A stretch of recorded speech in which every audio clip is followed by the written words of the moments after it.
बालमित्रांनो नमस्कार. आज आपण इयत्ता 5वी विषय मराठी या पाठ्यपुस्तकातील पद्मिनी बिनीवाले यांनी लिहिलेली कविता क्रमांक 10 रंग जादूचे पेटीमधले ही कविता आपण पाहणार आहोत.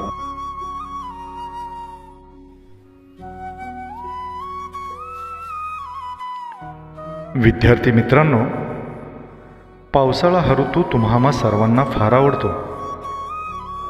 उंच आकाशामध्ये ढग दाटून येतात. ढगातून कोसळणारा पाऊस धरणी मातेला ओली चिंब करून जातो. याच धरणी मातेतून अंकुर फुटायला लागतात. सगळीकडे हिरवाई पाहिली की मन कसं आनंदून जातं. डोंगर माथ्यातून खळखळत वाहणारे झरे, ओढ्यांना नदी नाल्यांना आलेले पूर पाहिले की मन प्रसन्न होतं. कधीतरी दूर डोंगरावरून गायी वासराच्या हंबरण्याचा आवाज कानावर येतो.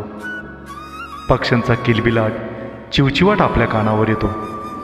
सगळं वातावरण कसं आनंदून गेलेलं असतं. रिमझिमणाऱ्या सरी गायी वासरांच्या आणि झाडाझुडपांच्या अंगावर कोसळत असतात. पण या सगळ्यामध्ये येणारा श्रावण महिना मात्र आपल्या सगळ्यांना फार आनंद देऊन जातो. कारण वाऱ्याबरोबर पिकं डोलायला लागतात. पिकांवर आलेली फुलं आपल्याबरोबर हसायला लागतात. कधी ऊन तर कधी पाऊस असा लपाछपीचा खेळ सुरू झालेला असतो. पावसामध्ये पडणारं ऊन आणि उन्हामध्ये पडणारा पाऊस एक वेगळंच दृश्य आपल्याला पाहायला मिळतं. पण याच ऊन पावसाच्या खेळामध्ये एक सुंदर कमान आपल्याला आकाशामध्ये पाहायला मिळते. ही कमान असते सप्तरंगाची. ही कमान मात्र आपल्याला फार आवडते बरं का. सप्तरंगाची ही कमान म्हणजेच आकाशात पडलेलं इंद्रधनुष्य. या इंद्रधनुष्यात 7 रंग असतात. ते रंग कोणते ते आपण पाहू.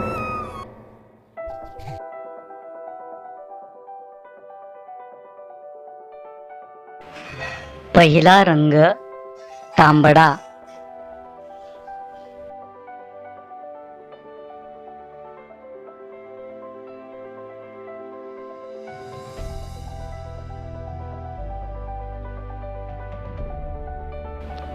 दुसरा रंग नारिंगी.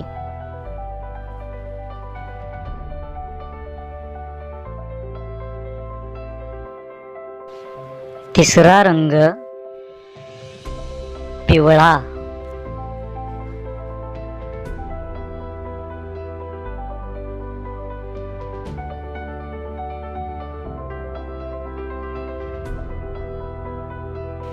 रंग चौथा हिरवा.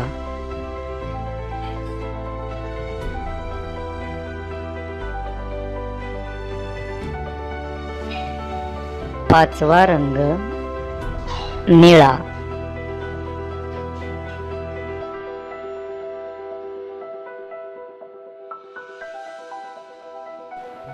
रंग सहावा पारवा.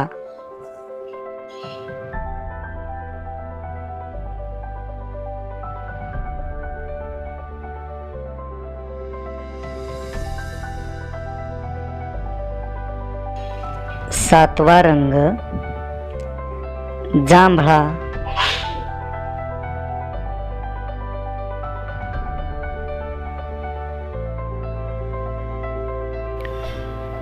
असे हे सुंदर 7 रंग आपणास इंद्रधनुष्यात दिसतात. हे रंग लक्षात ठेवण्यासाठी आपण काही अक्षरे लक्षात ठेवूया. ता, ना, पी, ही, नी, पा आणि जा.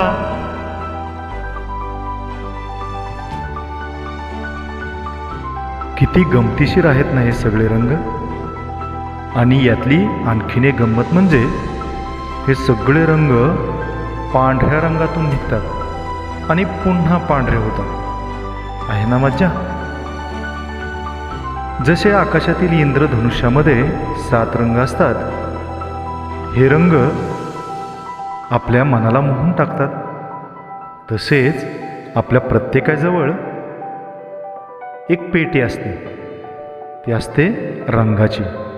आणि त्या रंगाच्या पेटीमध्ये असतात रंग जादूचे. कारण या रंगातून आपण एक वेगळी अनोखी दुनिया तयार करू शकतो. रंगातून वेगवेगळे चित्र आपण काढू शकतो. म्हणूनच पद्मिनी बिनीवाले यांनी रंग जादूचे पेटीमधले या कवितेद्वारे आपल्याला चित्र कसं काढायचं हे या कवितेतून सांगतायत. चला तर मग आपण सर्वजण ही कविता वाचूयात आणि कवितेचा भावार्थ समजून घेऊयात.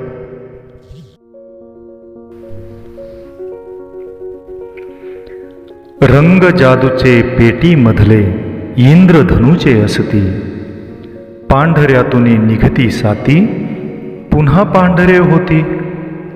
आकाशाला रंग निळा द्या, छटा रुपेरी वरती असू द्या.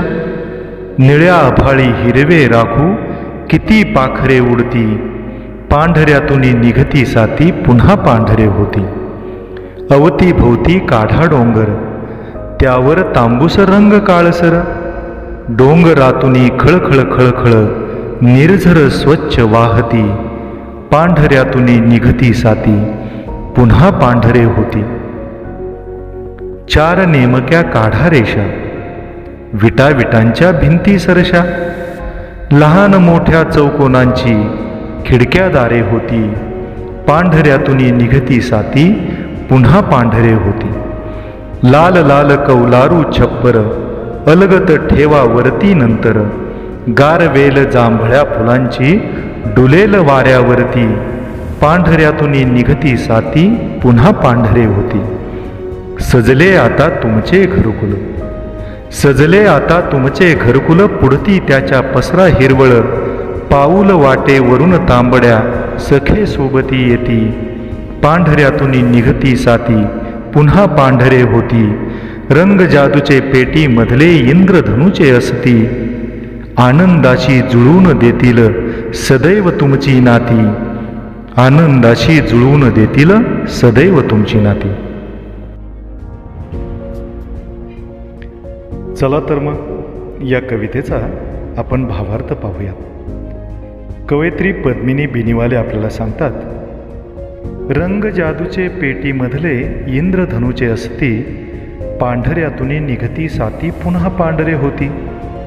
इंद्रधनुष्यामध्ये जसे 7 रंग असतात तसेच 7 रंग आपल्याजवळ असणाऱ्या रंगाच्या पेटीमध्ये असतात. आणि ही रंगाची पेटी जादूच्या पेटीसारखे आहे बरं का.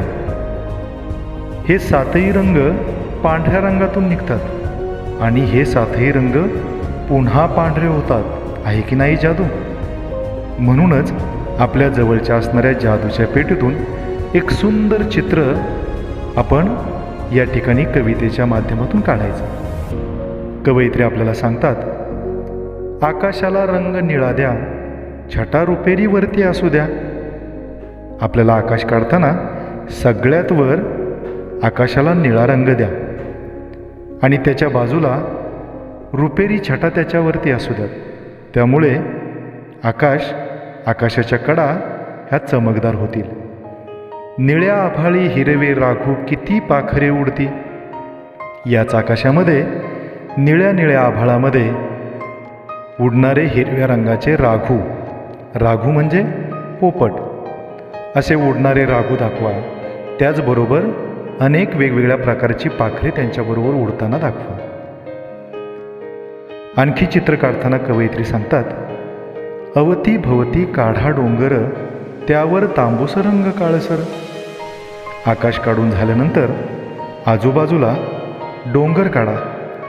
त्या डोंगराला हिरवेगार त्याचबरोबर तांबूस आणि काळसर असे रंग दाखवा. डोंगरातून खळखळ खळखळ निर्झर स्वच्छ वाहती. अशा या डोंगरातून खळखळ खळखळ वाहणारे निर्झर म्हणजे झरे, डोंगरातून वाहणारे झरे देखील या चित्रामध्ये दाखवा, असं कवयित्री आपल्याला सांगताय. आता या चित्रामध्ये एका बाजूला 4 नेमक्या काढा रेषा, 4 उभ्या रेषा काढा, विटांच्या भिंती सरशा आणि त्या रेषेला जोडणाऱ्या विटांच्या भिंती देखील काढा. लहान मोठ्या चौकोनांची खिडकी या दारे होती आणि याच घराला लहान मोठे चौकोन काढले की त्याचेच दारे आणि खिडक्या होतील. म्हणजे या चित्रामध्ये आपल्याला एका बाजूला सुंदर असं दारे खिडक्या असणारं घर काढायचं आहे. आता या घरावर लाल लाल कौलारू छप्पर अलगद ठेवा वरती. नंतर घराच्या वर असणारं छप्पर हे कौलारू आपल्याला दाखवायचं आहे आणि कौलारू छपराचा रंग हा कसा असतो? लाल. म्हणूनच लाल लाल कौलारू छप्पर आपण या घरावर अलगद ठेवूयात.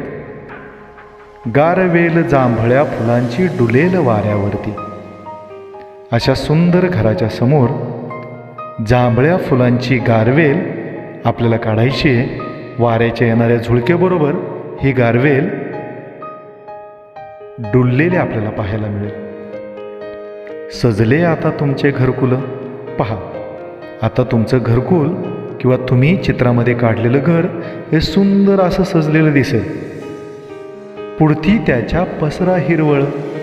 आता या घराच्या पुढे घराला आणखी सुंदर करण्यासाठी घराच्या समोर, घराच्या पुढती म्हणजे पुढे हिरवळ पसरा म्हणजे हिरवा रंग घराच्या अवतीभोवती द्या. पाऊल वाटे वरून तांबड्या सखे सोबती येते. आणि याच घराच्या समोरून एक पाऊल वाट काढा, जी वाट तुमच्या मित्रांना, सख्या सोबतींना तुमच्या घरापर्यंत घेऊन येईल. अशी एक सुंदर वाट त्या ठिकाणी या चित्रामध्ये काढायची आहे. रंग जादूचे पेटीमधले इंद्रधनुचे असतील. असे रंगाच्या पेटीमधले सुंदर रंग, जादूचे रंग, या जादूच्या रंगाने तुमचं सुंदर चित्र तयार होईल. जे चित्र किंवा जे रंग आनंदाशी जुळवून देतील सदैव तुमची नाती.